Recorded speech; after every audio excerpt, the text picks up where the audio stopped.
Hey, this is Seth Winning. I've been watching these STEM videos on YouTube where girls take a STEM test and it tells what aptitude they have in science, technology, engineering, and math, which is good. I like it.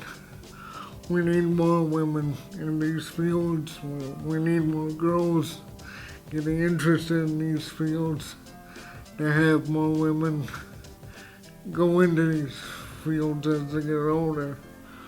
But it doesn't go far enough because, well, say you take the STEM test and it says you would be great computer networker. And you're like, okay, how do I become a computer networker?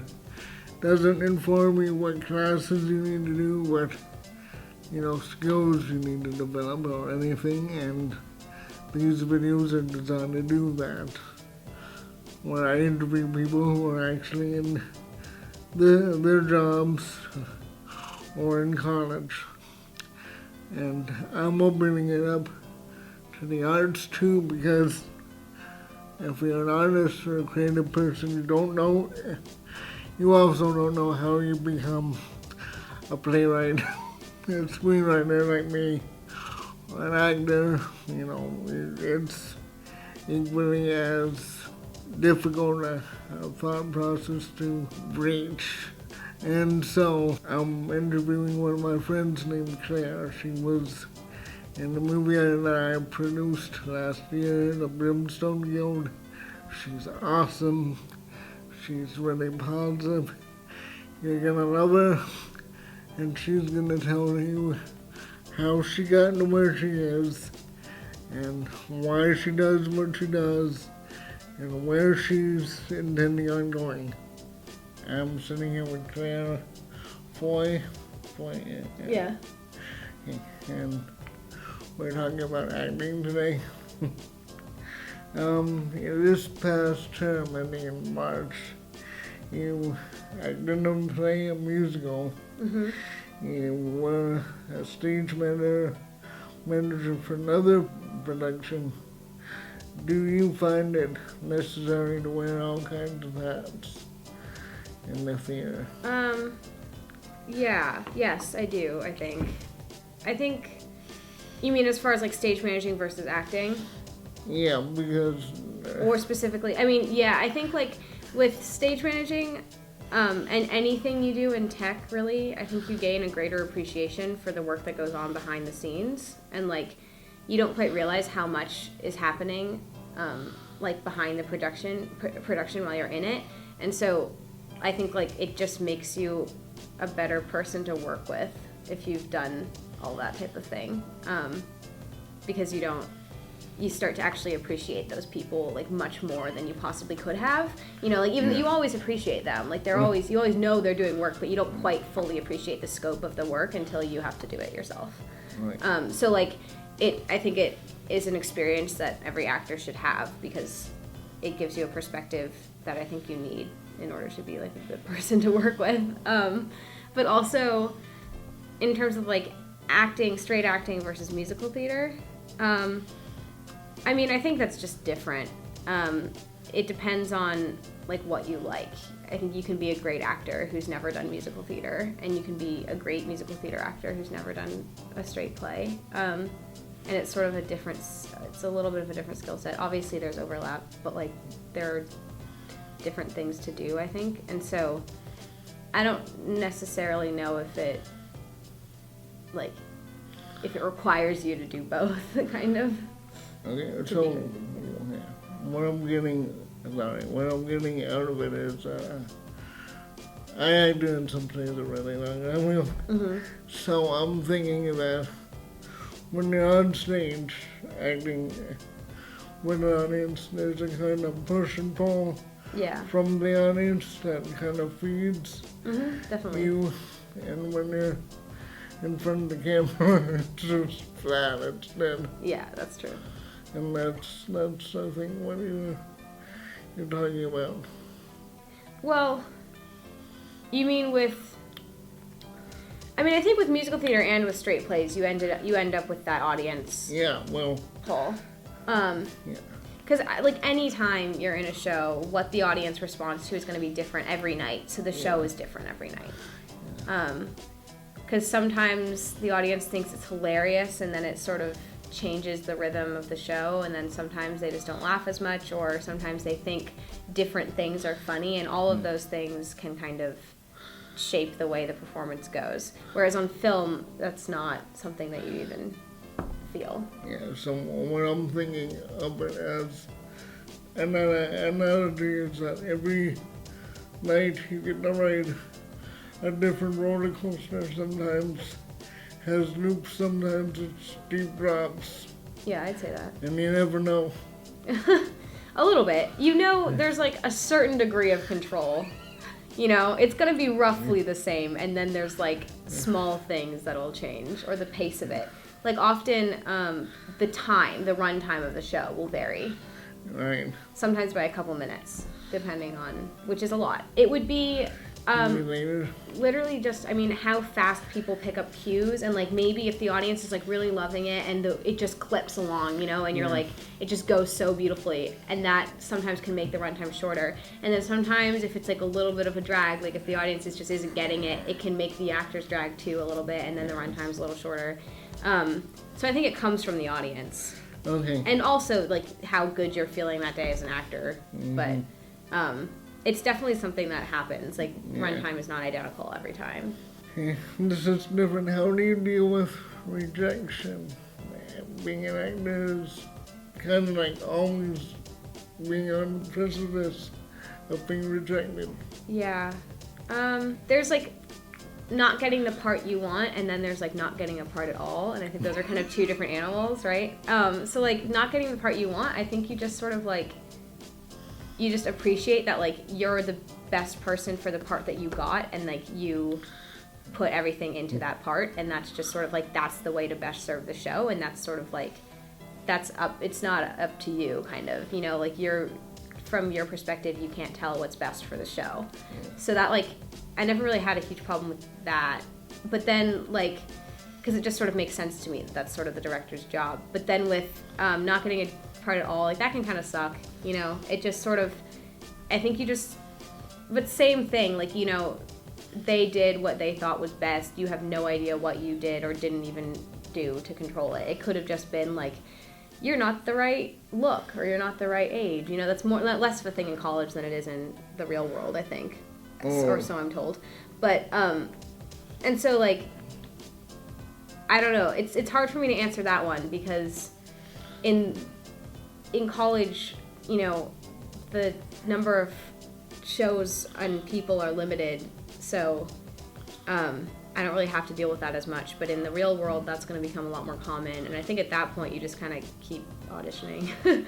You know, it'll happen all the time, and you just kind of keep going until someone says yes. That's what that's the advice I've gotten from people.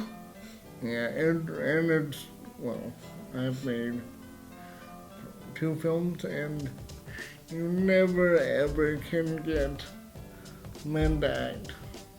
Like, oh, you mean in college? Well, this goes along with what you're saying. Is if you're a man in any film scene, you have almost a pick of any part you want. But if you're a woman, it's a much tougher game. I think that's true. Yeah. I think there are more women than men in theater. I don't know the numbers on that though, but that rings true to me. At least at Dartmouth, that's definitely true. Yeah. It's a lot. It's like 2/3 women in the department or something like that. Yeah, like I've had to rewrite parts Because you couldn't find men. because well,